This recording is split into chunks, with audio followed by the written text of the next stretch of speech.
Ladies and gentlemen, welcome to Metropolis Radio. Today we are talking about House of the Dragon, that new Game of Thrones prequel series. And more specifically, we're looking at this article from Screen Rant here, and that is titled House of the Dragon's first episode has the opposite problem of Game of Thrones. Compared to Game of Thrones' first episode, the House of the Dragon's prequel status poses a new set of problems its pilot episode must overcome. Now let's actually dig into the article and hear what they have to say, with this, because this is a pretty bold statement of this right here. The House of Dragons prequel status poses a new set of problems its pilot episode must overcome. I don't think being a prequel is really that detrimental, depending on how far back you go in the history. Now I understand if you're going to go only like 10 years prior to the original series, Star Trek Discovery, then yeah, that's gonna pose a lot of issues. But if you pull a Star Trek Enterprise and go back, at least what was it? What was it? 150, 200 years prior to the original series? I don't remember, but yeah, depending on how far back in time you go, it's not really that much of a hill to overclimb, not much of a hill to overcome, in my opinion. But anyway, let's dig into this. HBO's House of the Dragon pilot has opposite problems and challenges from those of the original first episode of Game of Thrones. The upcoming prequel is based on George R. R. Martin's Fire and Blood. The Game of Thrones prequel will cover the most tumultuous civil war in Westeros, taking place hundreds of years before the start of Game of Thrones. Instead of focusing on the Starks, the reign of the Targaryens will be center stage. So see, it's going back hundreds of years. So it's, in my opinion, it's not that big of a hill to really overcome in terms of being a prequel. You're going far enough back to where you don't have to really, set things up for the primary series. Unlike, Star Trek Discovery, which allegedly takes place, 10 years prior to the original series. After the divisiveness of the Game of Thrones finale, fans will no longer simply flock to any Game of Thrones related content.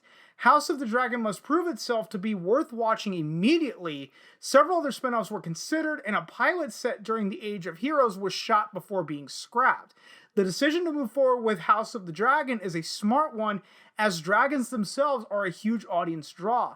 The prequel will reportedly include at least 17 dragons, a feature House of the Dragon must take care not to waste.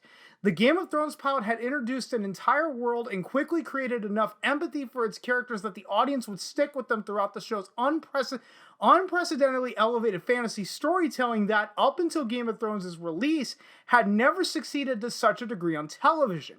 By contrast, House of the Dragon's setting is clear already. Westeros is still Westeros, regardless of where the show lands on the franchise's overarching timeline. The prequel's challenge is to establish the stakes early, with the dramatic irony of Game of Thrones' audience already roughly knowing how everything will turn out.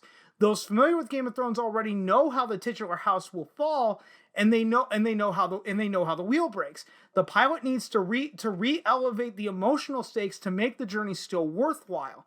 Enough information has leaked about the famously terrible unaired pilot of Game of Thrones to establish that the characterizations were the primary reason the episode was scrapped. It was not made clear that Cersei and Jaime were brother and sister, making the shocking ending where Jaime throws Bran out the window confusing rather than gasp-inducing. Additionally, both Dany and Catelyn Stark were recast with Emilia Clarke and Michelle Fairley, respectively, and the women were rewritten to inspire more empathy for them. Particularly, Dany's rape in the aired pilot was added to clarify her motivations. While detractors of this idea point out that the scene was consensual in the book, the choice certainly creates the kind of immediate compassion that could carry less fantasy-loving members of the audience through her story. Anyone tuning into House of the Dragon is prepared for Martin's style of fantasy. Instead of leaning into its relationship to its predecessor, the prequel needs to stay away from the self-referential tendencies that hurt Game of Thrones Season 8 and carve out a new identity for itself. Characters such as Daemon Targaryen, played by Matt Smith, and I'm going to mispronounce this name, I do apologize for that, King Viserys, played by Paddy Considine, already feel larger in life due to their historical context within the larger Game of Thrones canon, What the prequel needs to focus on is bring further depth to its world and making it clear that it has something new and compelling to say about Westeros. Yes, they basically need to pull what they did with the Star Wars prequels. You know, whether you like the Star Wars prequels or not, you know, you wanted to know more about the Clone Wars. You know, just that short span of about 3 years, and then after episode 3 ended, okay, what happened between episodes 3 and 4? Because now we're talking a span of about 20 years here. So will House of the Dragon be able to pull it off? Maybe, but will it be able to overcome the terrible reputation that Benioff and Weiss left for the primary series with Game of Thrones, especially with the whole, you know, coffee cup gate and somebody leaving a Starbucks cup in the scene of what was it? Was it episode 3 or episode 4 of season 8? I don't remember. I only got through about halfway through season 2 of Game of Thrones before I shut it off because I was way too bored with it. But you know, will House of the Dragon be able to overcome the terrible reputation that Benioff and Weiss created with the initial Game of Thrones? Honestly, I don't really know. I don't know if that can truly be overcame, because I remember Game of Thrones going, you know, it was like the #1 show in the world to now it's one of the most mocked.